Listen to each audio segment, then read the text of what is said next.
Bien, pues continuamos con la segunda parte de la mañana. Ahora el turno es para el SEPE. Pese a que la ponencia la va a llevar a cabo Víctor Martínez, bueno, aprovechamos la presencia de don Pedro Duarte como coordinador territorial del SEPE para dar la bienvenida y plantear pues, bueno, pues aquellos temas que en el caso de que podamos llegar a cabo el debate, pues estará encantado de poder también responder a todas las cuestiones. Pedro. Pues muchas gracias. Bueno, muchísimas gracias a Geocamp por contar una vez más con el Servicio Público de Empleo Estatal, que podamos transmitir las novedades que han entrado en vigor en los últimos tiempos. Aquí les van a hablar, lo va a hacer hoy mi compañero, lo hizo en Tenerife el subdirector de prestaciones de Tenerife, Eduardo Lustonó, en Gran Canaria la subdirectora de prestaciones de Las Palmas, Pilar Caride, y ayer y hoy en Lanzarote y en Fuerteventura lo va a hacer nuestro director de la oficina de Lanzarote, Víctor Martínez Tavío,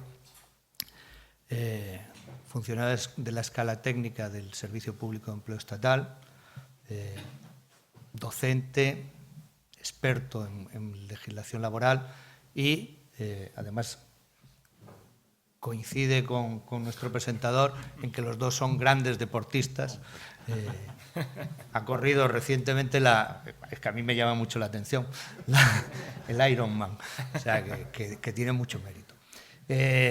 Lo que él les va a contar, o lo que les vamos a contar, son las principales novedades del ámbito laboral en materia de prestaciones por desempleo.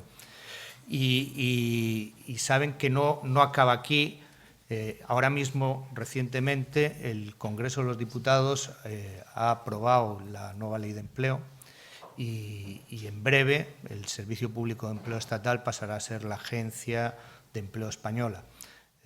Bueno, eso supondrá novedades, cambios normativos y cambios organizativos en la propia estructura del Servicio Público de Empleo Estatal. Yo no quiero retrasar esto más, solo agradecer a Geocamp, a Ana, a Sonia y a todos los miembros de Geocamp el contar con nosotros una vez más. Y adelante, Víctor. Bien. Está abierto, ¿no? Sí, sí. Vale. Buenos días. Bueno, primeramente reiterar los agradecimientos que ha dado Pedro tanto a Geocamp como al resto de patronales y organizadores de estos eventos. Como dijimos ayer también en Lanzarote, pues estos eventos son de gran utilidad y sirven de punto de encuentro para que todos los agentes sociales pues, nos podamos reunir, ponernos caras y sobre todo pues, conocer de primera mano todas las novedades que cada año surgen en este mundo social, ¿verdad? Que llevamos unos cuantos años, pues como ya se ha dicho también en el día de hoy, pues en un tsunami legislativo en el cual pues, las novedades en este sentido son bastante reiterativas, ¿de acuerdo? Bien, hoy vamos a hablar de las 10 principales novedades que han surgido, cogiendo como punto de referencia los últimos desayunos laborales que fueron en febrero del año pasado. Pues hemos hecho un resumen de las 10 principales novedades que lógicamente no son las únicas, hay más, pero estas son las que mayor influencia tienen en nuestro día a día, ¿de acuerdo? Vamos a hablar de la pérdida de vigor de las prestaciones extraordinarias de los ERTE, que quizás sea lo que ha marcado este 2022 en el aspecto de trabajo del organismo. Vamos a hablar también un poco del mecanismo RED, que es lo que se ha quedado una vez que se han extinguido las medidas extraordinarias del ERTE. Vamos a hablar también de los cambios en la ley de presupuestos, por los cuales se ha incrementado el IPREN, las cuantías de las prestaciones por desempleo, también la reciente subida del salario mínimo interprofesional, que ya veremos cómo nos afecta.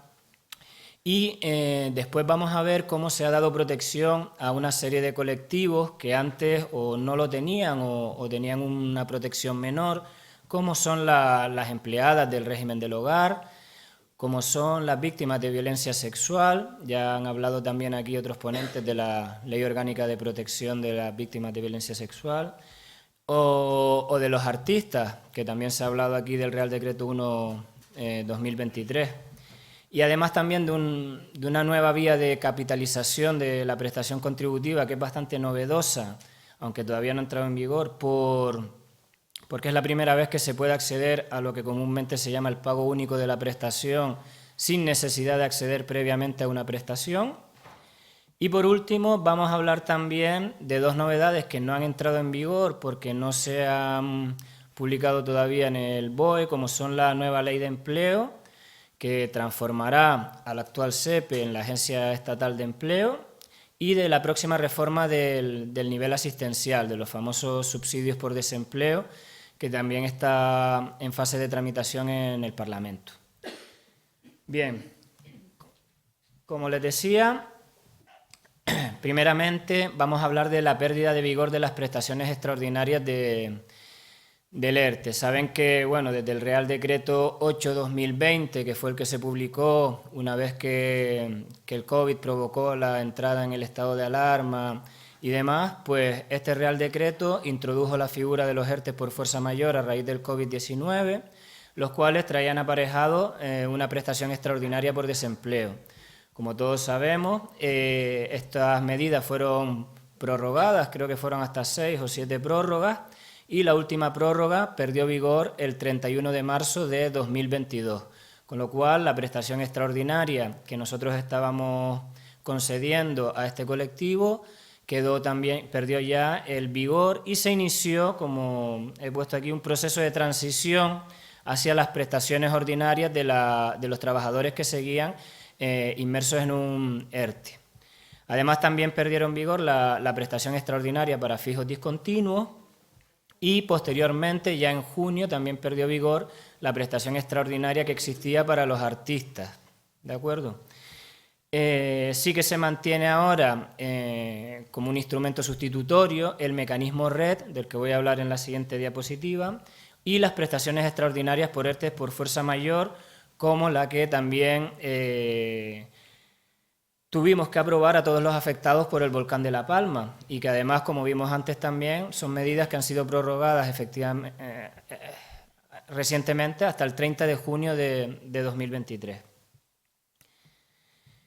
También ahora, bueno, en este proceso de transición de prestaciones extraordinarias hacia las prestaciones ordinarias se venía estableciendo también desde octubre de 2020 que si un trabajador accedía a una prestación ordinaria después de haber cobrado la prestación extraordinaria del ERTE, teníamos que consumirle de la nueva prestación todos los días que ya había percibido de la prestación extraordinaria.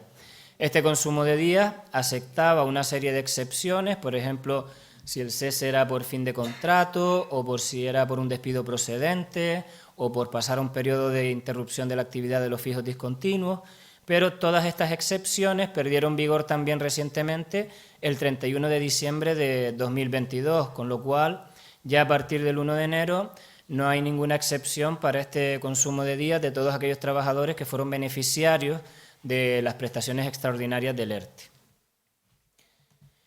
Como dije anteriormente, lo que sí que se ha quedado en vigor es el mecanismo RED, del cual también nombró la compañera Juana algo antes en materia de seguridad social, el cual fue introducido por el Real Decreto Ley 4/2022 y se crea como un mecanismo que estará siempre activo para cubrir diversas contingencias como pérdidas repentinas de actividad en diversos sectores y además tiene dos modalidades, el cíclico o el sectorial. Pues bien, a día de hoy solo se ha utilizado para un sector que es el de las agencias de viaje, el cual se aprobó por orden 250/2022 y que también ha perdido vigencia con fecha 31 de diciembre de 2022, con lo cual el mecanismo RED ahora mismo no está activo en ningún sector. Hay que decir también que este mecanismo, que se preveía también una aceptación mayor, tampoco tuvo el impacto que preveíamos, puesto que las grandes agencias de viaje no tenían por qué acogerse a este mecanismo obligatoriamente, sino podían también seguir con los ERTE ETOP ordinarios y sobre todo las grandes, optaron por utilizar la vía del ERTE ordinario en vez de utilizar este mecanismo. Bien, pasamos a las modificaciones que ha introducido la Ley de Presupuestos Generales del Estado. La primera viene atendiendo a una demanda social en el sentido que desde el Real Decreto 20-2012, la antigua crisis por la que se vivía por aquellos tiempos, se produjo una reducción en el segundo tramo de la prestación contributiva, por la cual todas aquellas prestaciones contributivas de una duración mayor a 180 días cambiaban de percibir el 70% de la base reguladora al 50%, cuando antes de esta fecha percibían el 60%. Pues bien, a partir del 1 de enero de 2023 se recupera el porcentaje del 60% para el segundo tramo de las prestaciones contributivas. Esta es una medida que va a beneficiar pues, a unas 300.000 personas y que supondrá para todos aquellos que tengan prestaciones contributivas superiores a 180 días una mejora de 100 euros al mes más o menos de media. Otro indicador que se ha aumentado con la Ley de Presupuestos Generales del Estado es el IPREN, que también ha aumentado hasta los 600 euros mensuales y que provoca que la cuantía ordinaria de todos aquellos subsidios que no tengan reducción en su cuantía pase a ser de 480 euros mensuales, lo cual supone un incremento pues, de la totalidad de subsidios que abonamos desde el SEPE.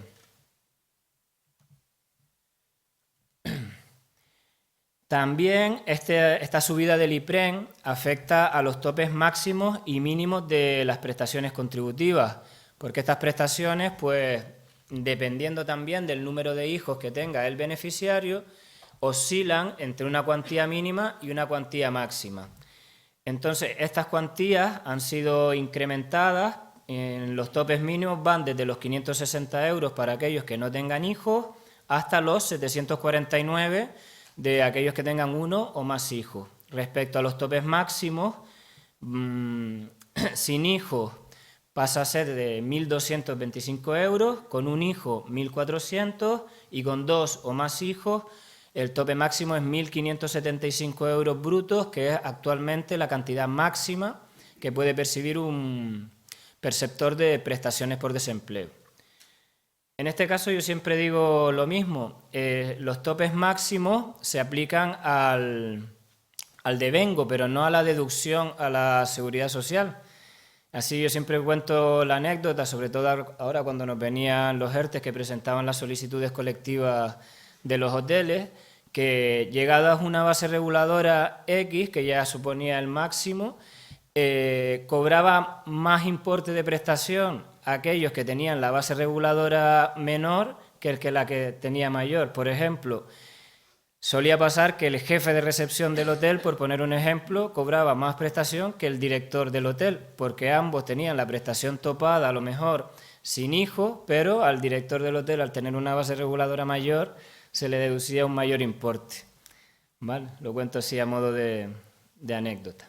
Bien, la Ley de Presupuestos Generales del Estado también ha incrementado el interés legal del dinero, que pasa del 3 al 3,25%, lo cual a efectos nuestros nos afecta en el sentido de que para el cálculo de ingresos de un determinado beneficiario solicitante de subsidio por desempleo que tenga un bien del que no obtiene un rendimiento efectivo, como puede ser, por ejemplo, una casa que no tenga alquilada, le tenemos que imputar lo que nosotros llamamos el rendimiento presunto, que es el resultado de aplicar el interés legal del dinero al valor catastral del bien. Pues bien, a partir de 2023, en vez de aplicarle el 3%, que ya llevaba operativo unos cuantos años, vamos a empezar a aplicarle el 3,25%. Por último, además, también la misma Ley de Presupuestos Generales ha incrementado el interés de demora hasta el 4,0625%. Esto también nos afecta en el sentido de que cuando tenemos beneficiarios o trabajadores que ya no son beneficiarios de prestaciones con una deuda que han contraído con nosotros y y nos solicitan el fraccionamiento de esa deuda o la compensación parcial si son beneficiarios de prestaciones, pues le aplicamos este tipo de interés en vez del anterior, con lo cual desde el 1 de enero pagan un poquito más de intereses. Otra de las novedades, que además es bastante reciente, del 14 de febrero, fue la subida del salario mínimo interprofesional hasta los 1.080 euros, lo cual supone un incremento del 8% y que además se aplica con efectos retroactivos a 1 de enero de 2023. Esto normalmente siempre sale en las noticias que afecta a no sé cuántos mil trabajadores, pero yo siempre digo que en estas noticias falta que le sumen también los beneficiarios y los solicitantes de los subsidios por desempleo. ¿Por qué? Porque el límite de ingresos para este colectivo se incrementa de 750 euros a 810. Por ejemplo, un beneficiario de subsidio que se coloca a tiempo parcial y que desea compatibilizar el subsidio con ese contrato a tiempo parcial y que percibe de retribuciones brutas 780 euros al mes, hasta el año pasado no podía compatibilizar el subsidio porque superaba los ingresos propios y, sin embargo, a partir de este año sí que lo podría compatibilizar, por poner un ejemplo. Bien, vamos a empezar ya ahora a hablar de una serie de colectivos, como les adelanté antes en el índice, que o bien han visto aumentada su protección o directamente le han dado una protección que antes no tenía. Todo ello se enmarca en el cuadro del famoso escudo social, del que tanto se habla desde el Gobierno de España y en el cual la intención es que no quede ningún colectivo desprotegido, ¿de acuerdo? Entonces, en este escenario se han publicado diversas normas, como es el Real Decreto Ley 16/2022, para la mejora de las condiciones de trabajo y seguridad social de las personas trabajadoras al servicio del hogar. ¿En qué se han mejorado las condiciones de este colectivo? Pues que a partir del 1 de octubre de 2022 todos los empleados y empleadas de hogar han empezado a cotizar por desempleo.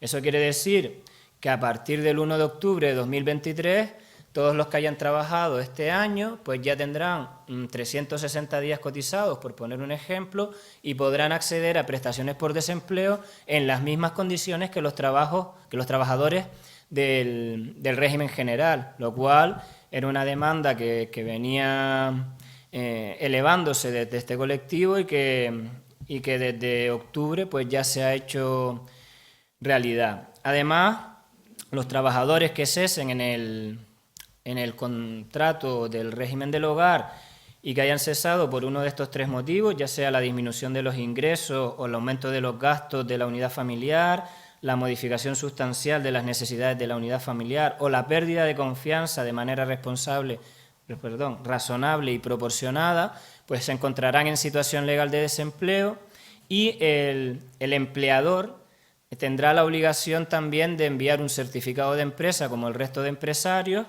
para acreditar esa situación legal de desempleo. Digo el empleador porque ayer hablé de empresario, porque este Real Decreto asemeja al empleador al empresario, y me dijeron, oye, que a la señora mayor esa que no se puede mover y contrata a una persona para que la ayude como en el régimen del hogar, pues llamarla empresario quizás es demasiado atrevido. Pues bueno, vamos a llamarla empleadora, ¿de acuerdo? Bien. Otra ley que se publicó y de la cual ya se ha hablado hoy en este foro es la Ley Orgánica 10/2002 de Garantía Integral de la Libertad Sexual. En este sentido, el colectivo de víctimas de violencia sexual pasan a tener a nuestros efectos la misma protección que tenían las víctimas de violencia de género. Esto es, si por razón de la violencia sexual esta víctima tiene que suspender o extinguir su relación laboral, se considera situación legal de desempleo, con lo cual pueden acceder a las prestaciones por desempleo.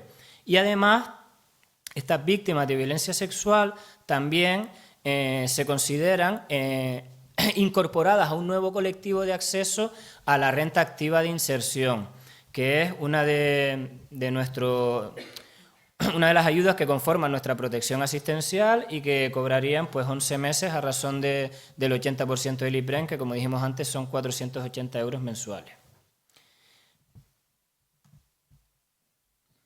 Bien, pasamos a hablar ahora del colectivo de los artistas, regulados en el Real Decreto Ley 1/2023 y en cuya norma, que entra en vigor el 1 de julio de 2023, se crea una nueva prestación por desempleo para el sector cultural y artístico. Es la primera prestación especial, si no contamos la que se creó en tiempos de COVID, para este colectivo, que cumple con una reivindicación histórica en el marco del Estatuto del Artista, que incluye medidas que se adecúan a la intermitencia de la actividad y a la que también pueden acceder no solo los artistas, sino también los que desarrollan las actividades técnicas y auxiliares que permiten llevar a cabo la actividad. Se estima que estas medidas tienen el potencial de alcanzar unos 70.000 trabajadores.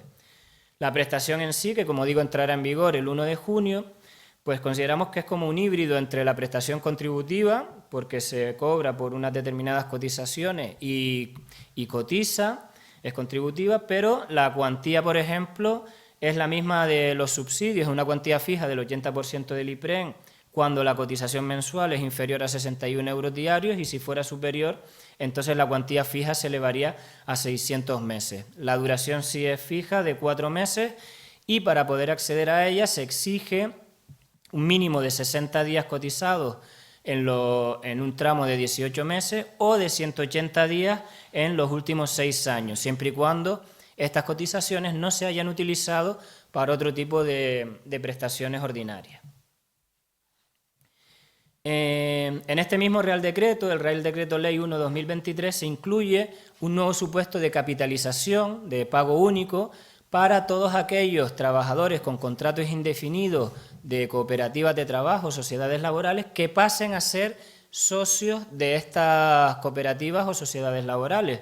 En este caso, sin necesidad de cesar en la empresa y, por tanto, sin necesidad de acreditar una situación legal de desempleo, se le aprobaría la prestación a la que tuvieran derecho y directamente se capitalizaría.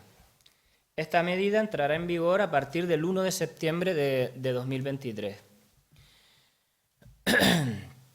Y por último vamos a abordar, como decíamos, dos nuevas normas que bueno, la Ley de Empleo se aprobó en el Congreso el pasado jueves, el 16 de febrero, pero a día de hoy estábamos mirando con Pedro, hoy no se ha publicado y estamos todos los días a ver si entra ya en publicación o no, y que se crea para cumplir con las reformas a las que nos venimos obligados a realizar por el Plan de Recuperación, Transformación y Resiliencia, y que como principales novedades trae la conversión del actual SEPE, ahora que ya nos estaban llamando SEPE y no INEM, pues se convierte en Agencia Estatal de Empleo. Lo que dará, al convertirnos en agencia estatal, es un modelo que la Ley 40/2015 le otorga pues mucha más autonomía en términos presupuestarios y en términos de personal y demás. Y esto posibilitará pues la consecución de los compromisos. Se refuerza la idea del trabajo digno, de calidad, que se establece desde la Unión Europea. Se refuerza la interacción entre las políticas activas y las políticas pasivas. También los medios de comunicación han bautizado la nueva agencia como el Infojobs estatal, ¿verdad? Porque va a ser donde esperemos que todos los empresarios publiquen sus ofertas de trabajo, así como los servicios autonómicos de empleo y las agencias de colocación públicas y privadas, y conseguir así una mayor eficiencia en el objetivo último, que siempre es que tanto los parados como los ocupados accedan a un puesto de trabajo. También está prevista la aprobación de la reforma de la protección asistencial por desempleo. En este caso, también a raíz del Plan de Recuperación, Transformación y Resiliencia, tenemos como compromiso aplicar una reforma de la Ley General de la Seguridad Social en la cual se amplíe la protección por desempleo, eliminando lagunas de desprotección, volvemos al famoso escudo social, ¿verdad? Simplificar el sistema que actualmente está fragmentado en varios regímenes, vincular la prestación a un itinerario personalizado de activación para el empleo y facilitar la transición hacia la protección social. Pues bien, esto está también en vía parlamentaria y también se prevé su aprobación, si no para el primer trimestre, pues ya para el segundo de 2023. Y para terminar, pues vamos a hacer un repaso a los datos que que hemos obtenido en el SEPE durante 2022. En Canarias hemos recibido un total de 417.989 solicitudes, de las cuales el 58% son prestaciones contributivas, el 36% subsidios asistenciales y el 6% de renta activa de inserción. En términos de inversión en personas, podemos ver en la primera gráfica de la izquierda cómo han evolucionado los beneficiarios por provincia entre 2021 y 2022. En este sentido, podemos ver la línea amarilla y la línea gris son el número de beneficiarios que había en 2021, tanto en la provincia de Las Palmas como en la provincia de Tenerife, y como vemos, obviamente, es muchísimo más elevada de la que tenemos en 2022, que son las dos líneas inferiores, la azul y la roja. Y si pasamos a la gráfica siguiente, que corresponde a los últimos 4 años, desde 2019 hasta 2022, vemos cómo las dos líneas de abajo corresponden a los años 2019, que es el año prepandémico, y 2022, que es el año pospandémico, y vemos cómo ya se sitúan en números prácticamente similares. Sin embargo, en los 2 años que hubieron en medio, 2020 y 2021, especialmente en 2020, vemos cómo se disparó la inversión realizada en Canarias. Vamos a ver también en esta gráfica el impacto que ha tenido el Real Decreto 32/2021, la famosa reforma laboral de marzo de 2021, en la contratación indefinida. En esta gráfica comparamos la evaluación a nivel estatal, que serían las columnas amarillas, con la evaluación que ha tenido en Canarias. Vemos como en casi todos los meses de 2022 se ha producido un aumento de la contratación indefinida en mayor proporción en la Comunidad Autónoma de Canarias que a nivel estatal. Llegando incluso, fíjense que en enero de 2022 la contratación en Canarias supuso el 19%, mientras que al mes siguiente de la entrada en vigor del Real Decreto subió hasta el 53%. Y por último, vamos a ver también los canales de entrada por los cuales los ciudadanos canarios se han puesto en contacto con el SEPE en 2022. Hemos vuelto, parece que definitivamente, al canal de la cita previa, que los usuarios vuelvan a la oficina, y eso se traduce pues en que casi 500.000 de canarios han tenido citas previas en nuestras oficinas durante 2022. Quiero resaltar también el número de presolicitudes que hemos tramitado, que rondan las 100.000 presolicitudes. Las presolicitudes es un mecanismo que se creó parecido al Importas, que hablaba antes Juana también de la Seguridad Social, en tiempos de pandemia, para que los ciudadanos no se tuvieran que desplazar hasta las oficinas para realizar sus trámites. Este mecanismo ha sido muy útil y, bueno, desde el organismo también queremos seguir utilizando, sobre todo en el caso de despidos masivos, nos es bastante útil, o cuando el sector de la educación, tanto en diciembre como en junio, cesan a todos sus trabajadores temporales. Es un canal bastante útil para que nos hagan llegar todas las solicitudes de los trabajadores y poder resolverlas pues, de forma masiva, sin necesidad de que acudan a la oficina y, por tanto, de crear la saturación correspondiente. También hemos atendido pues, 160.228 llamadas telefónicas y hemos resuelto casi 10.000 consultas planteadas en nuestra sede electrónica. En total, pues 726.000 atenciones que hemos realizado en la Comunidad Autónoma de Canarias en el SEPE durante 2022.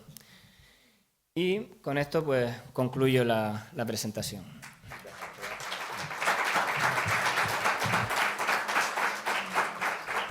Bueno, muchas gracias.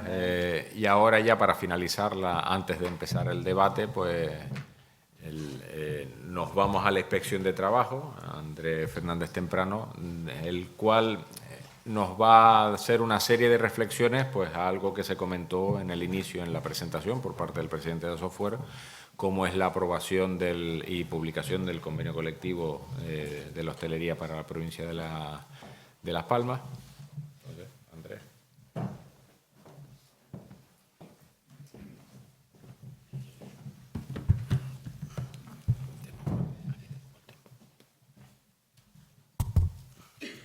Muy buenos días a todos. Muchas gracias por la asistencia que veo masiva. Como siempre, los desayunos laborales parece que tienen una muy buena acogida en la isla de Fuerteventura. Bueno, me permitirán que agradezca a Geocan la invitación para participar en la Inspección de Trabajo y Seguridad Social. Por supuesto, a Software, que también creo que tiene un papel activo en los desayunos. Y bueno, gracias a José Miguel también por la presentación. Bueno, a la hora de abordar una jornada informativa como esta, pues creo que en el presente año pues tenemos un evidente interés en relación con el sector turístico por el convenio colectivo provincial de la hostelería que bueno, pues muy recientemente pues se ha publicado. Se publicó el 3 de febrero del 2023. Por si no lo saben, el 13 de febrero hubo una segunda publicación de tablas salariales y también de un acta de una comisión paritaria, si no recuerdo mal, del 2018. Se lo advierto para que no les pase desapercibido que ha habido ese escalonamiento en la publicación de la información y, por lo tanto, pues lo primero que me gustaría hacer sería felicitar a quienes han sido los actores principales en la negociación y el acuerdo del convenio colectivo.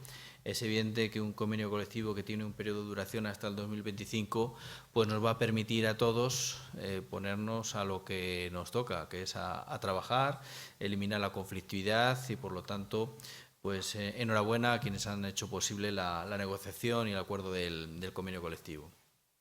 Un convenio colectivo que tiene una vigencia desde el año 2020 al 2025 y vuelvo a reiterarlo, es desde el 2020, no se equivocan ustedes, estamos en el 2023, pero tiene el ámbito de aplicación del 2020.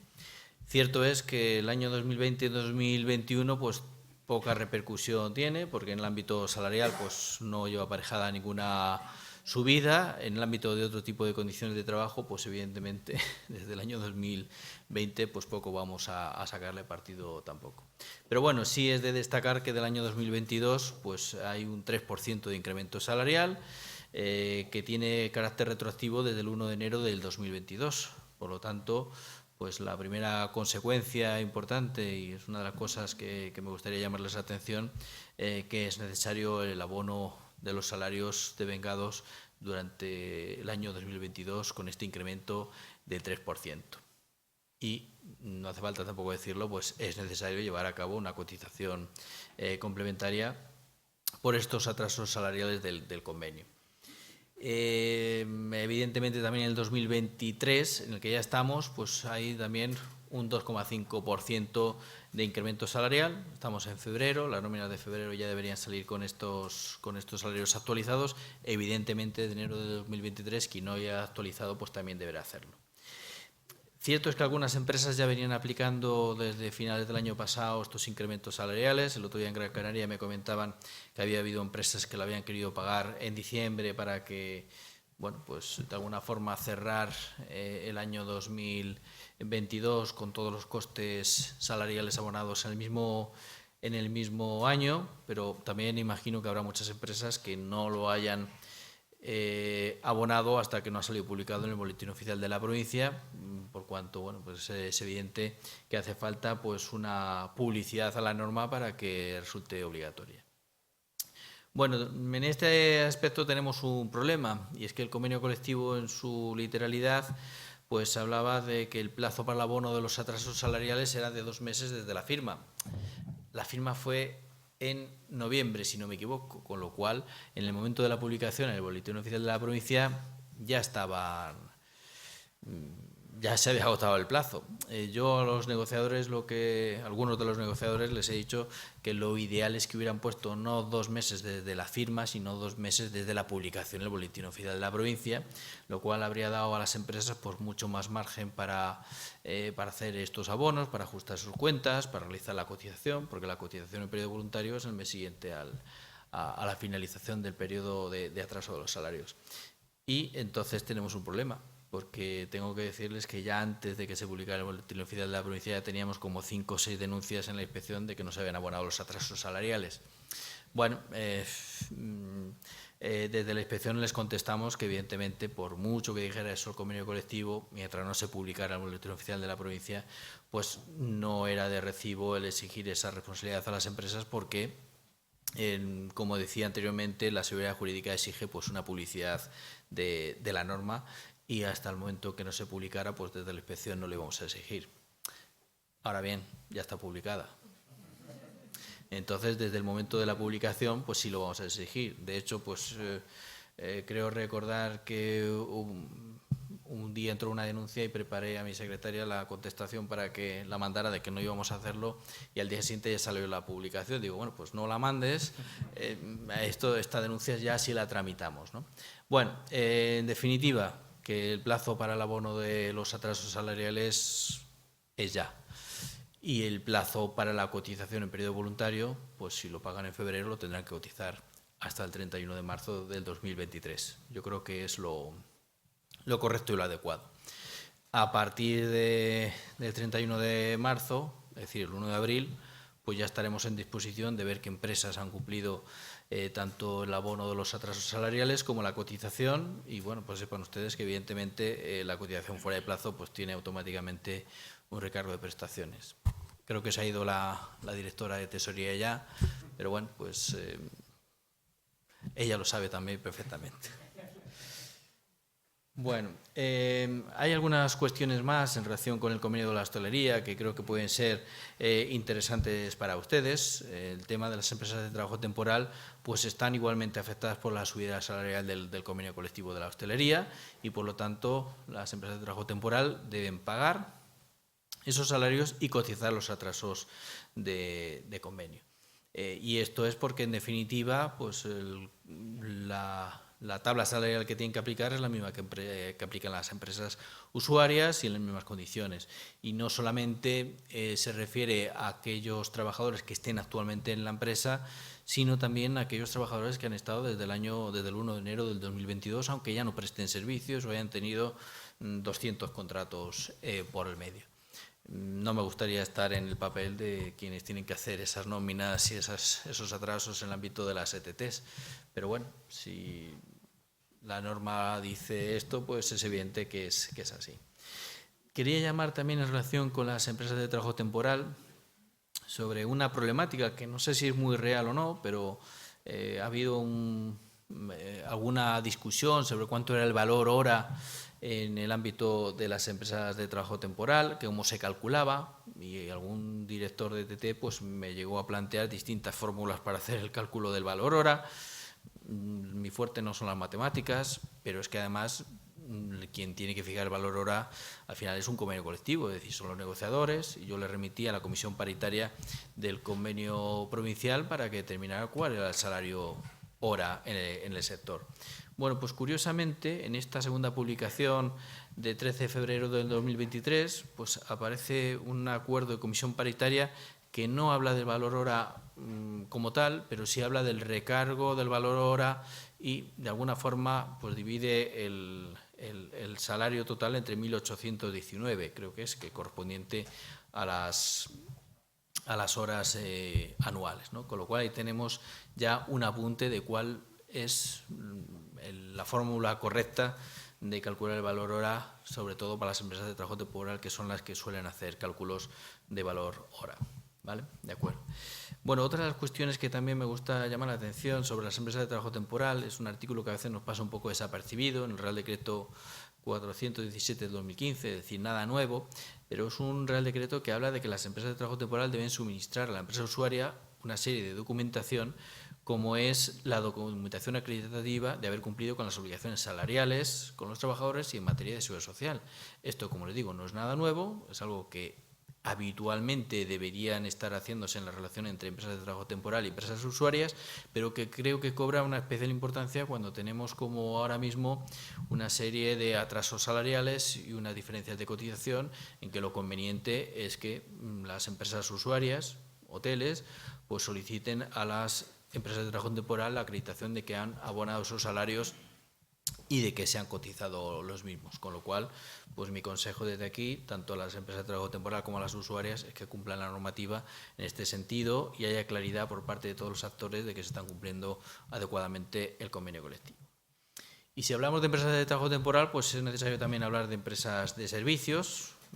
Sabemos que en los últimos años las empresas hoteleras han recurrido a empresas externas, en ocasiones pues de otros sectores, y hemos tenido la problemática de la aplicación de uno u otro convenio colectivo a ese tipo de empresas de servicio.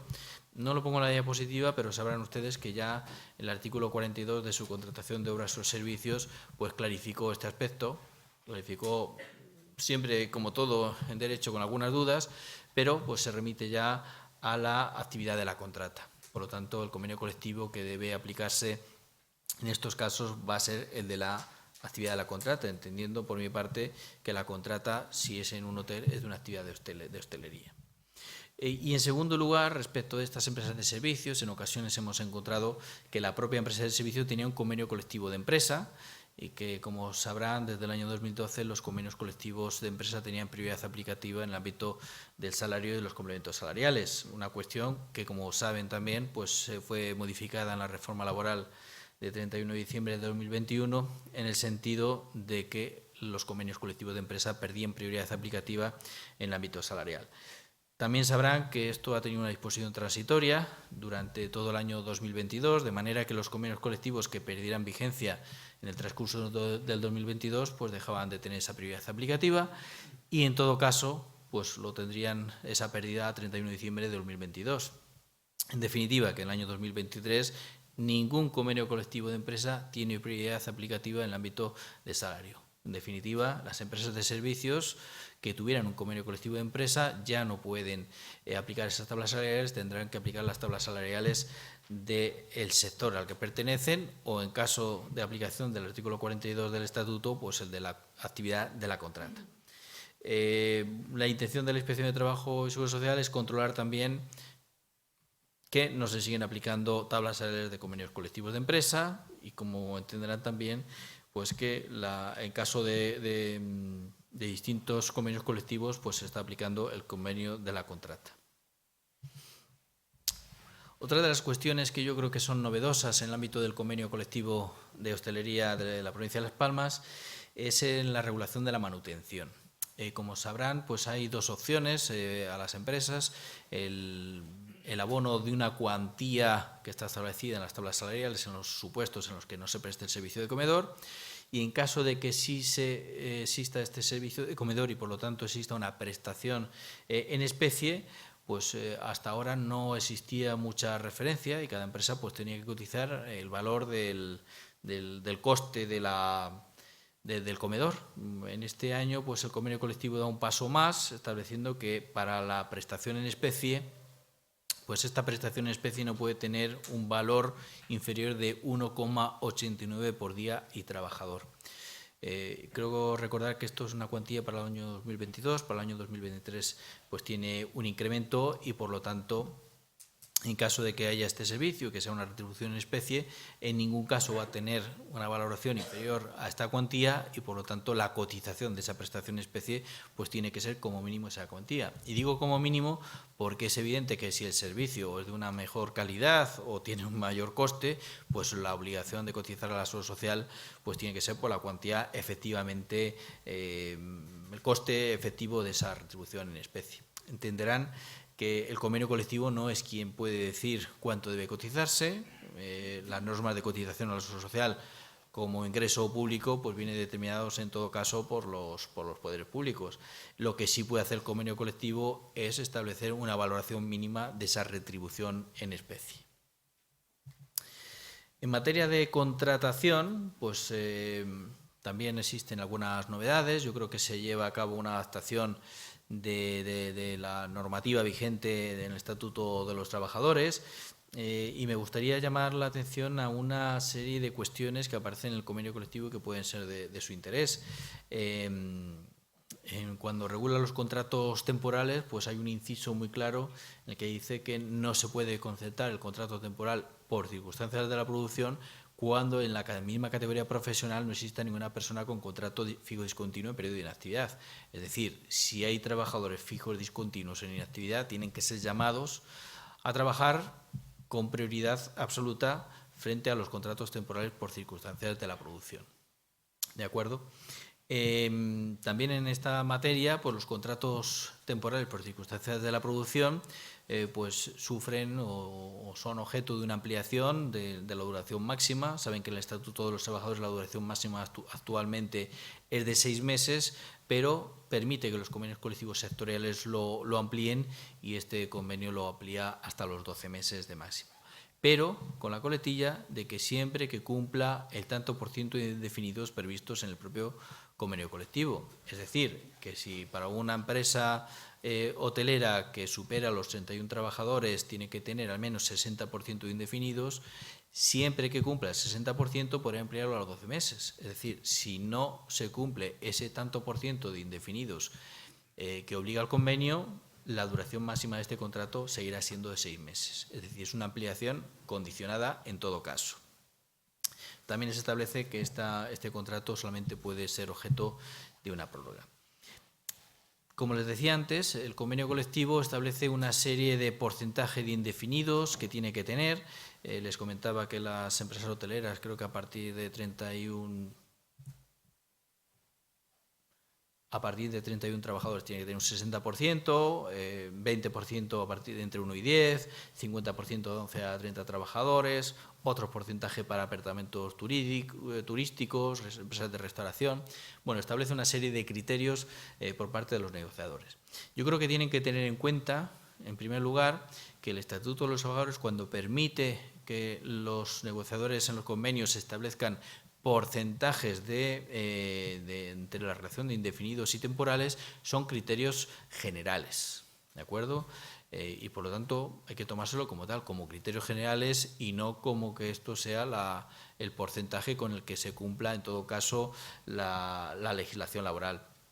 Lo que dice el artículo 15 del Estatuto de los Trabajadores, y decía anterior a la reforma del 2021, es que en todo caso los contratos temporales tienen que tener causa.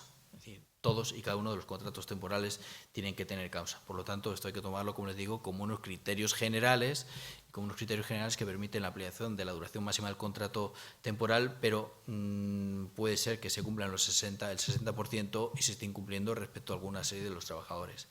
Tengo que llamarles la atención que además ahora las sanciones por contratos temporales celebrados en fraude de ley es una infracción por cada trabajador y una cuantía mínima de 1.000 euros, con lo cual es posible que pues la factura pueda ser alta. En cuestión de estos criterios, mi opinión personal es que incluso se quedan cortos sobre las necesidades de fijos que tienen las empresas hoteleras o los apartamentos turísticos para trabajar. Es decir, que seguramente hasta en los periodos más bajos de ocupación tengan incluso una necesidad de tener un porcentaje indefinido superior a los que están ahí establecidos. Llama incluso más la atención en las empresas de restauración, que parece que el convenio colectivo establece que cuando tengan menos de 15 trabajadores no es obligatorio tener ningún indefinido. Es evidente que esto no es así. Tendrán que ser indefinidos todos aquellos que pues no exista una causa de la temporalidad. Y incluso es todavía más llamativo que las empresas con nuevos establecimientos pues parece que están exoneradas durante 12 meses, incluso aplicables por otros 6 meses más, a tener indefinidos. Esto es una cosa que en el informe que hizo la Inspección de Trabajo sobre el control de legalidad pues ya se advirtió que evidentemente las empresas de nueva creación o los centros de trabajo de nueva creación de las empresas pues no estaban exoneradas de tener indefinidos. El contrato de lanzamiento de nueva actividad pues se extinguió, se derogó al principio de por los 90 y pico, con lo cual pues algunos de ustedes ni siquiera lo han conocido. Bueno, ese informe que hizo la Inspección de Trabajo a la Autoridad Laboral pues acabó con un inciso que les marco ahí en rojo, no sé si se ve bien, y que a lo mejor no han leído porque tenemos todos muchas cosas que hacer y vamos directamente al articulado. Y esto aparece antes del articulado. Es decir, la Autoridad Laboral ha incluido en la resolución que ordena la publicación del convenio colectivo un inciso que se advierte que la previsión convencional es del artículo 33 no altera el régimen del contrato temporal de forma que sigue en todo caso la causa habilitante. Es decir, es una advertencia para quienes no hagan una lectura adecuada del convenio colectivo. Esto lo comenté en Gran Canaria y negociadores del convenio dijeron, no, pero es que no solamente eso, es que en el artículo 33 hablamos de sin perjuicio del artículo 15, es decir, que estaban remarcando también en ese articulado que era de aplicación el artículo 15 y por lo tanto que era necesario la causa de la temporalidad. En definitiva, que no se dejen engañar por estos porcentajes de aplicación, porque en todo y sin ninguna excepción hace falta que los contratos temporales tengan causa. Bueno, respecto a los contratos fijos discontinuos, que como saben es una modalidad contractual que se ha querido potenciar, pues creo que es un acierto que se permita la posibilidad del fijo discontinuo a tiempo parcial. Es una cosa que incluso a los sindicatos se les llegó a comentar durante la negociación, que hay empresas que no podrían funcionar sin fijos discontinuos a tiempo parcial. Estoy hablando de un restaurante que abra 4 días a la semana, o estoy hablando de un hotel que los camareros solo den desayunos porque sea un hotel de ciudad y por lo tanto no tengan servicios de restauración a mediodía o en cena. Es decir, pues hay personas que necesariamente no van a trabajar 8 horas porque no es su actividad. Y por lo tanto, pues la posibilidad de tiempo parcial pues ya está recogida en el convenio y por lo tanto, pues yo creo que es un acierto y da flexibilidad también a las empresas. A partir de aquí se regula un régimen muy específico de actividad e inactividad y llamamientos, que no lo reitero porque lo tienen ahí el convenio y veo que se me está acabando el tiempo, pero bueno, en definitiva, pues creo que se establece un periodo mínimo de actividad de 9 meses, que es bastante amplio, 5 periodos de inactividad con una duración mínima de 15 días. Habrá que estar pues también atentos al juego de estos plazos para evitar incumplimientos.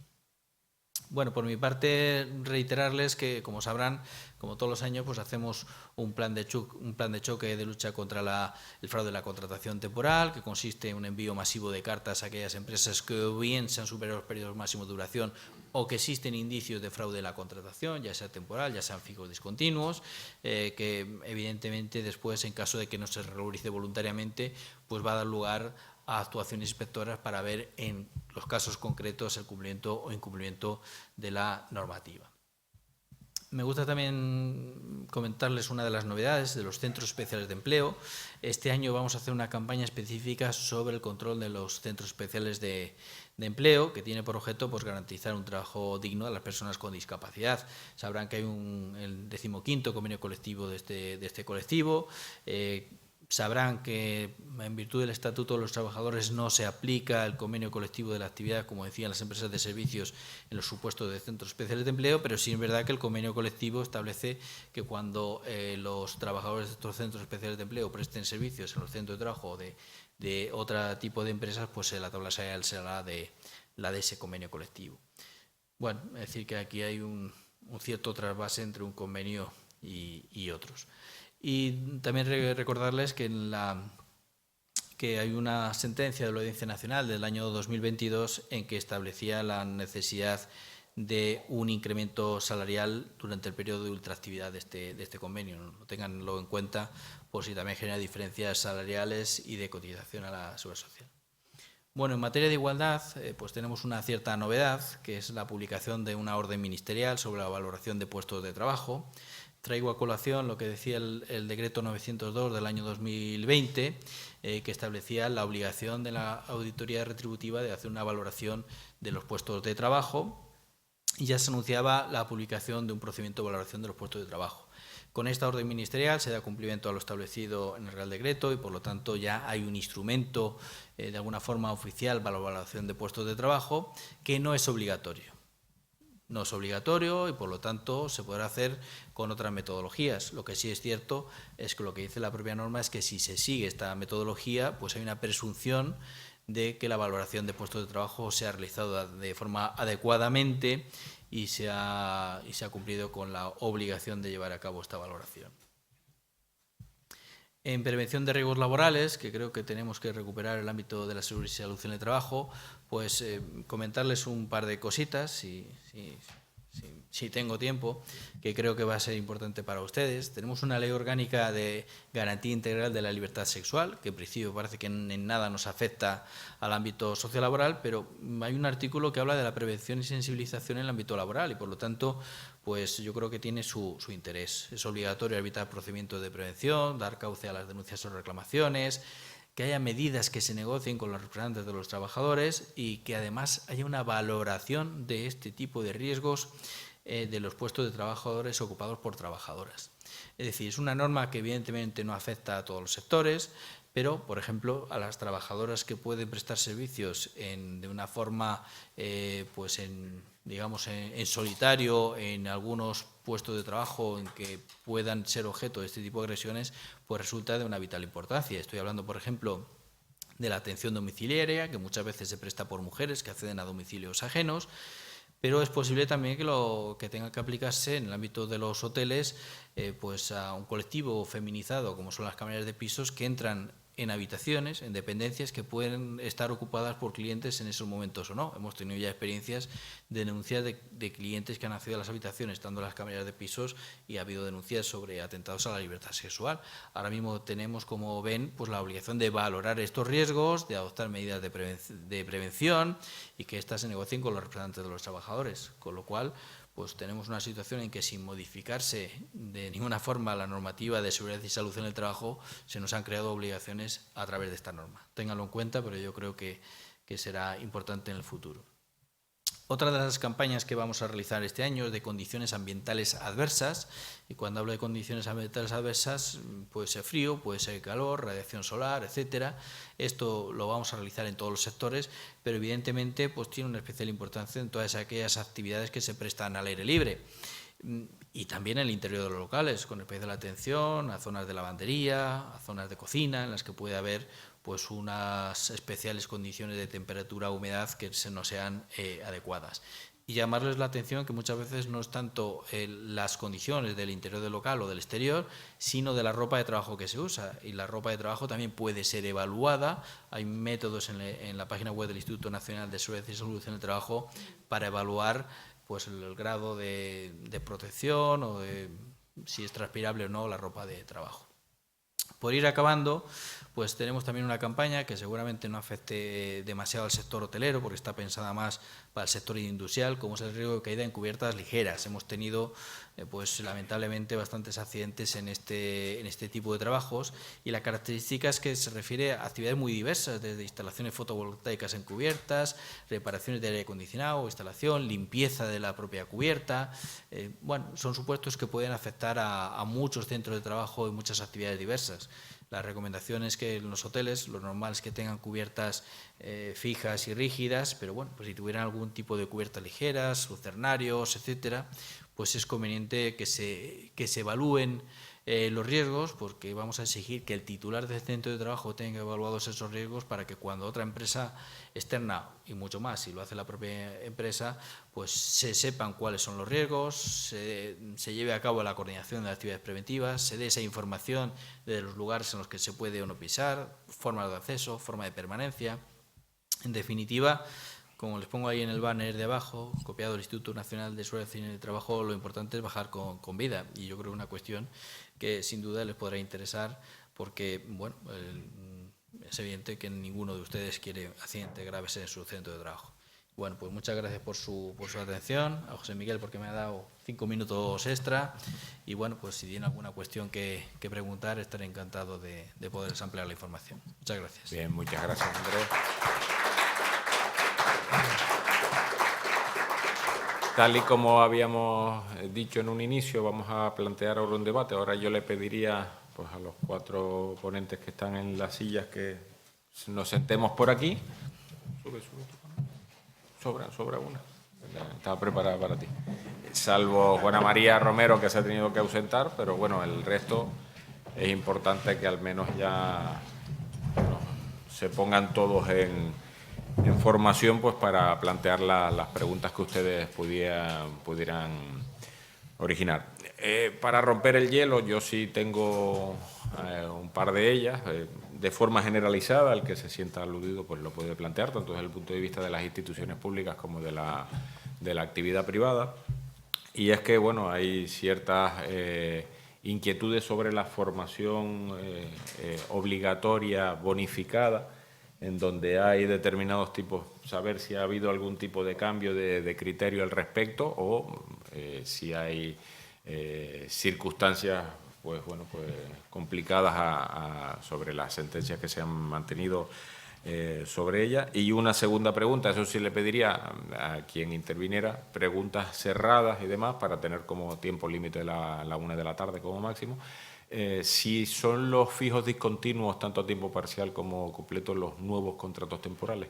Entonces serían dos reflexiones de índole diferente, una más científica, llamémoslo así, y la otra más de percepción, pues para que quien quiera, incluso por parte del público asistente, pudiera pronunciarse al respecto. Bueno, sí, si te parece, en relación con lo de la formación, no se ha modificado. Es verdad que en el Servicio Público de Empleo Estatal tiene objetivos de seguimiento, tiene objetivos e indicadores en las que nos evalúan, y en este año seguimos trabajando, por supuesto, en la atención personalizada al ciudadano en el menor tiempo posible. Tenemos una media de reconocimiento de prestaciones de un día, pero los dos segundos grandes objetivos que tenemos establecidos, pues por un lado es la recuperación de los cobros indebidos que se generaron a lo largo de la pandemia.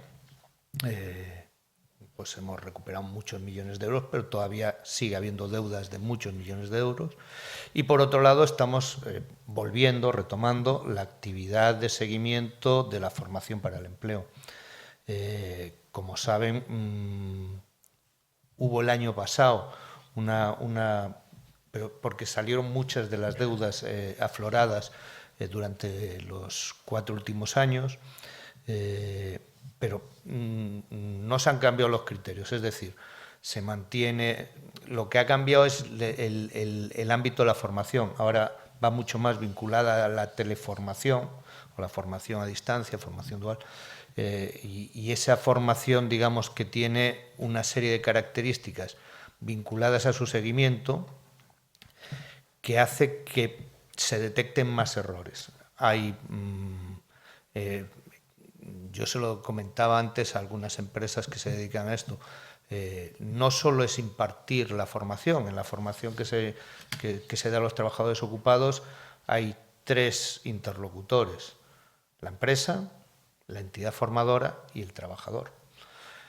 La empresa se va a bonificar, la entidad formadora va a pasar una factura, pero hay que comprobar que el trabajador se ha formado y que ha cumplido los requisitos de la formación. Y eso es lo que en muchas ocasiones no se ha dado. Y no ha habido un seguimiento, ya sea por la empresa, ya sea por la entidad formadora, de que ese trabajador ha cumplido los objetivos que estaban establecidos en la formación. En cuanto a la cuestión de si es el fijo discontinuo el nuevo contrato temporal, en mi opinión, en mi humilde opinión, es sí, radicalmente sí. Vamos a ver, en la reforma de la 32-2021 ya habilitaba a las ETT a realizar este tipo de contratos, con lo cual a partir de ahí es blanco y en botella, para mí. Y se están utilizando, las ETT han dejado, por lo menos el conocimiento que me ha llegado, han dejado muy de lado esos contratos temporales para hacer muchos fijos discontinuos, que además hasta cierto punto es natural. Es decir, a una ETT le piden a un señor para un día, a una señora para otro día, y tiene al final un abanico de posibilidades. Yo tengo una plantilla de 100 camareros fijos discontinuos y voy teniendo clientes que me los van poniendo, y los voy poniendo y los voy quitando, con lo cual para mí, sí. Algo que a la Inspección de Trabajo se la han dejado votando. Sí, porque evidentemente discrepo, ¿no? Es decir, el fijo discontinuo, la primera palabra es fijo, es decir, que la relación laboral es indefinida. Y no solamente es el nombre, sino que al final lo que garantiza es una estabilidad en el empleo. Yo creo que hay que tener en cuenta que el fijo discontinuo ha suplido a los temporales, pero no es que tengan el régimen jurídico de los temporales, y por lo tanto yo creo que la primera cuestión que tenemos que destacar, o sea, la relación laboral es indefinida, es un trabajador fijo y por lo tanto hay una estabilidad en el empleo que no había con los contratos temporales.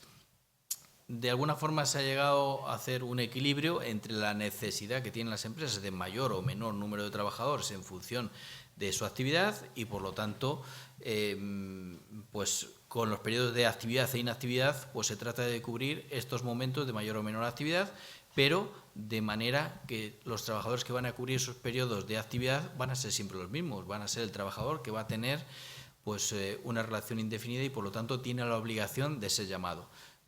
Me llama la atención que digas que es el nuevo temporal cuando realmente a la hora de despedir no tienen el régimen jurídico que tenían los temporales de fin de contrato y te vas a la casa sin indemnización. Ahora va a tener una indemnización si queremos prescindir de él, ¿no? Entonces, yo creo que la temporalidad no es así. Una cosa es que van a cubrir el hueco que tenían antes los temporales y otra cosa es que sea temporal o que tenga el régimen jurídico de los temporales de antiguo. De hecho, pues el abuso de los temporales nos ha llevado a este tipo de situaciones. Yo recuerdo algunos grados sociales que me decían, no, si yo sé que el 90% de los contratos temporales que hago están en fraude de ley. Bueno, pues a lo mejor ahora no, cuando es fijo discontinuo no van a estar en fraude de ley.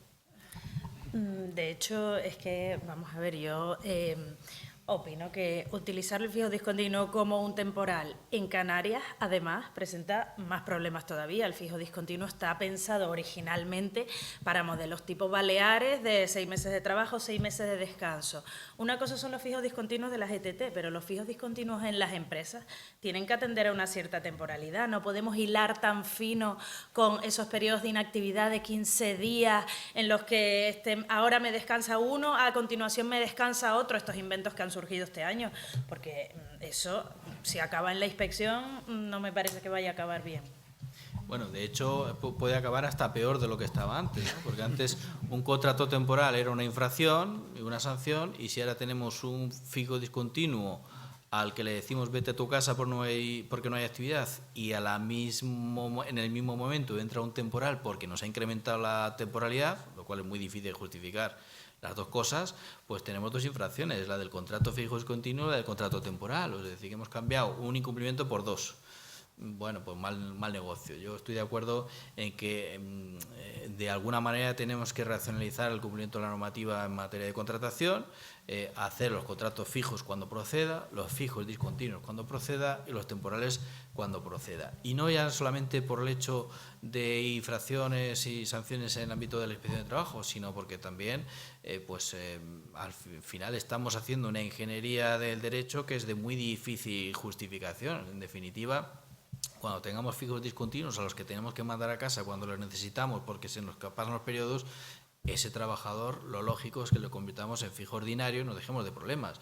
Lo que vamos a hacer en los próximos años es estar vigilando los periodos de actividad e inactividad de los trabajadores. Ya hemos tenido fijos discontinuos que han estado durante 3 años trabajando 11 meses al año y un mes de vacaciones. ¿Qué es lo que evidencia eso? Que es un fijo ordinario. Entonces, no nos busquemos problemas innecesariamente, en mi opinión. Sí, pero la norma recuerda que no contempla por el momento la transformación automática, aunque esas situaciones se hayan producido, efectivamente, no es la consecuencia aquella que hay en el artículo 15 de si es en fraude de ley es indefinido. Bueno, aquí que no es un tipo de contrato. Que no sea automático, pero que sea por voluntad de la empresa, así que sí, nadie... Eso sí. Porque al final, si va a haber que acabar en una sanción, en un procedimiento judicial... Bueno, no, mal negocio. Mal negocio, es decir, que al final yo creo que cada contrato tiene un supuesto de hecho y lo lógico es que se cumpla, ¿vale? También en este debate juega un papel importante los convenios colectivos, ¿no? Veíamos como el nuevo de hostelería exigía 9 meses de actividad al año, entonces ya eso lo diferencia bastante de los contratos temporales ordinarios que se utilizaban anteriormente y otorga muchísima más garantía y estabilidad al trabajador. Sí, pero no deja de viciar, desde mi punto de vista, yo soy muy radical en mis pensamientos, la propia naturaleza del fijo discontinuo, que pinta un convenio diciéndote actividad mínima. Es lo que decía Andrés, si es fijo discontinuo, porque la actividad es fija discontinua, si yo tengo un hotel tipo Mallorca, que solo abro 6 meses al año, a mí el convenio me obliga a tenerlo 9, y no lo necesito, a lo mejor, porque... cierro por lo que sea. Es que creo que se desvincula un poco de la estacionalidad, ¿no? Es la diferencia ya. Todo. El contrato fijo discontinuo anterior estaba vinculado a la estacionalidad de la actividad laboral y ahora ya no tiene por qué ser estacional, el ejemplo de las ETT. Entonces... Por eso digo que va a estar muy ligado al papel que tengan los convenios colectivos, ¿no? Fíjate que dices que el convenio obliga, el convenio está firmado no solamente por los sindicatos, sino también por las asociaciones empresariales. Como será para que las asociaciones empresariales entiendan que en la hostelería en Canarias, pues no hay esa oscilación de actividad hasta el punto de que 9 meses va a haber suficiente trabajo para garantizárselo a todo fijo y discontinuo. Es decir, que al final la mentalidad de quienes han firmado esto, insisto, sindicatos más representativos, pero también las asociaciones empresariales, y creo que son 6 las que han firmado el convenio, pues en definitiva es que entienden que no hay esa estacionalidad. Y yo creo que off the record lo conocemos, es decir, son contados meses al año los que baja la actividad, que al final, bueno, pues tiene su cabida al fijo discontinuo, pero en definitiva hay que tomarlo ajustándose a las previsiones convencionales. Muchas gracias. ¿Palabras desde el público? Es imposible que haya quedado todo tan claro. ¿Alguna duda, alguna inquietud, alguna reflexión? Pues estupendo. Es curioso porque en los contratos fijos discontinuos nosotros estamos notando trabajadores fijos discontinuos que en el tercer llamamiento les dicen que no superan el periodo de prueba. Sí, es difícil. Y sí hemos notado otra cosa, porque tú antes planteabas el fijo discontinuo es el nuevo contrato temporal. Corremos el riesgo, y es un riesgo, ojo, al que hay que ponerle coto y en algún momento se le pondrá, supongo, que es en que hagamos contratos indefinidos y despidamos a los trabajadores en el periodo de prueba. Con el problema que está generando. Yo no sé si ustedes son conscientes, bueno, yo se lo comento, la situación legal de desempleo, cuando se produce un cese en periodo de prueba y la anterior baja ha sido voluntaria, no han transcurrido más de 3 meses, no hay situación legal de desempleo.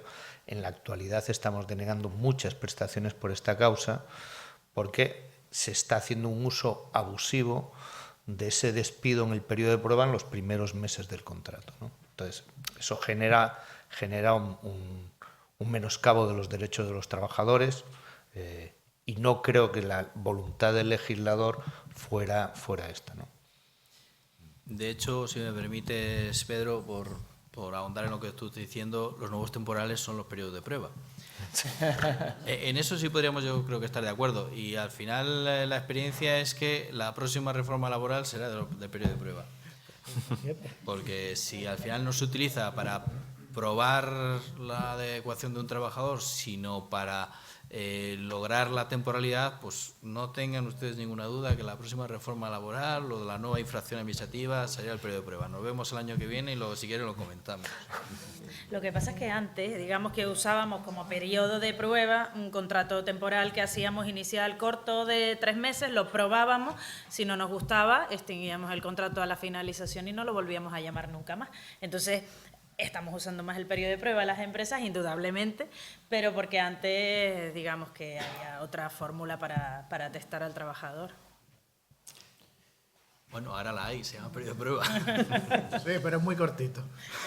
Bueno, para algunas actividades sí, para otras no. Es decir, yo creo que para determinados puestos de baja cualificación, enseguida un empresario sabe quién le sirve y quién no le sirve. Otra cosa son trabajos de mayor cualificación.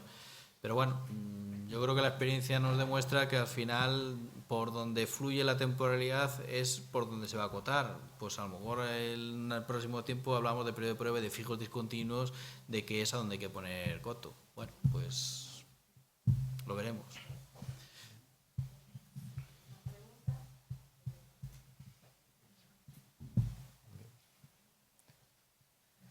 Como nos sobra algo de tiempo, a mí se me queda una cosa sobre las divergencias salariales o las discriminaciones salariales entre hombres y mujeres. Se ha hablado aquí a lo largo de la mañana del marco legal que la corrija. Ayer justamente por parte del Ministerio de Igualdad se dieron unas estadísticas en donde Canarias sale, no mal fotografiada, y esa es la pregunta que le quiero hacer a la mesa y si hay alguien con información relevante que quiera plantearlo desde la sala también.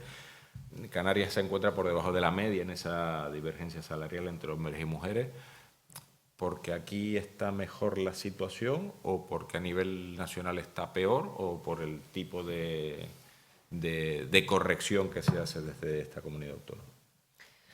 A ver, yo eso lo hace el Ministerio de Igualdad, si no me equivoco, pero yo no conozco exactamente los datos, pero creo que en todo caso sería que aquí estamos menos mal, no mejor, ¿no? Quienes creemos que los salarios deben de ser acordes independientemente del género de la persona que trabaje, entendemos que al mismo trabajo debería corresponder la misma retribución. Puede tener más que ver, creo yo, con los porcentajes de jornada, más que con salarios. Bueno, seguramente tenga que ver con porcentajes de jornada y también con la composición de alguna forma social. Todavía tenemos una situación en la que hay puestos de trabajo que están muy feminizados, otros que están muy masculinizados. Es una barrera que evidentemente hay que romper. Muchas veces es más sociológica que desde el punto de vista de cada empresa, ¿no? Yo creo que hay que intentar mejorar la situación desde el punto de vista social, en el sentido de que no hay categorías o profesiones femeninas ni categorías o profesiones masculinas. Hay que romper esos esquemas sociales y después, evidentemente, a nivel de cada empresa, pues ser conscientes, no solamente porque lo diga la normativa, sino porque es la realidad, que hay que hacer un análisis de qué puestos de trabajo pues tienen una valoración y cuáles tienen otros y cuáles son superiores y cuáles no. Recuerdo un caso que hemos tratado en la inspección de una empresa de transportes en la que los camioneros eran hombres y las mujeres estaban en oficina, y se pagaba más a los camioneros porque la empresa entendía que su actividad y su valor añadido eran los camioneros, cuando realmente quienes tenían formación no básica, sino formación incluso universitaria, eran las mujeres que estaban en la oficina y eran las que organizaban las rutas y las que lograban sacar una mayor productividad al trabajo que realizaban los hombres a través de una adecuada organización, ¿no? Y al final quienes estaban remunerados eran los hombres y no las mujeres, por esa concepción que tenemos a lo mejor de la penosidad. Bueno, al final eran puestos de trabajo que quienes tenían formación eran las mujeres, quienes sacaban la productividad eran las mujeres y no se veían remuneradas de la misma forma, y por lo tanto en el ámbito de las empresas tenemos que también pues llevar a cabo una valoración de puestos de trabajo para saber el estado en el que se encuentra cada uno y cuál es el valor sobre cada una de las empresas, de los puestos de trabajo, perdón.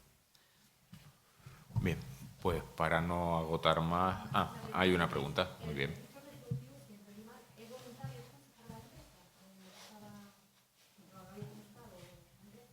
¿Registro retributivo? No. El registro retributivo no es voluntario. Lo que es voluntario es la utilización del procedimiento público de valoración de puestos de trabajo, ¿de acuerdo? Es decir, que registro retributivo, por supuesto que es obligatorio.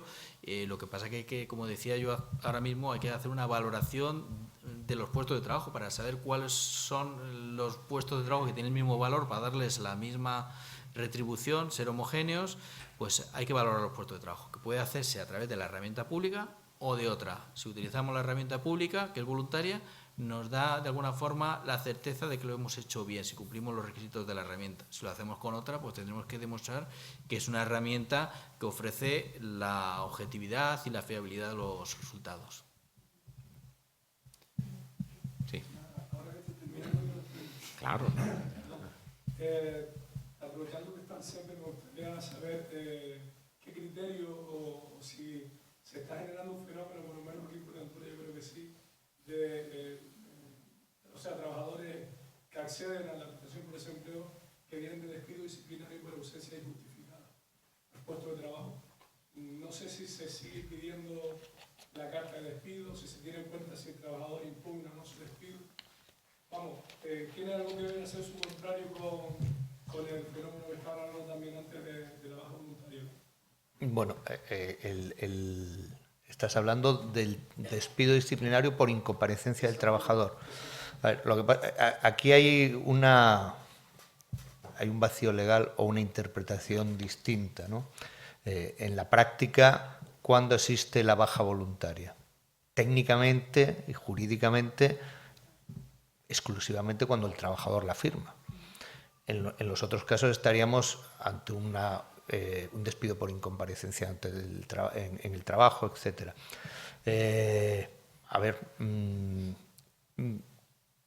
no sería culpable el trabajador no sería culpable el empresario si el trabajador deja de comparecer. Lo que pasa que sí es cierto que podría demandar. No, es un tema que no está cerrado, jurídicamente no está cerrado. El problema es que la baja voluntaria no tiene efectos en posteriores contrataciones y en el sistema de bonificaciones, y los despidos al menos los declarados improcedentes sí pueden tenerlo, ¿no?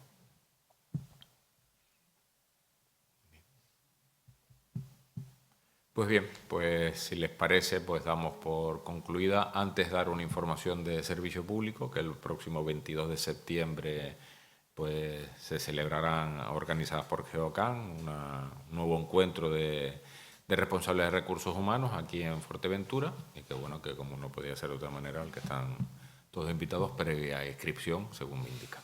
Pues venga, muchas gracias de parte de Geocan, muchísimas gracias, por parte de Asofuer igualmente, y ahora pues bueno, hacernos una foto de familia, pues que se den todos la vuelta de pie o algo de eso. Ah, vale. Pues venga, muchísimas gracias, damos cerrada la sesión.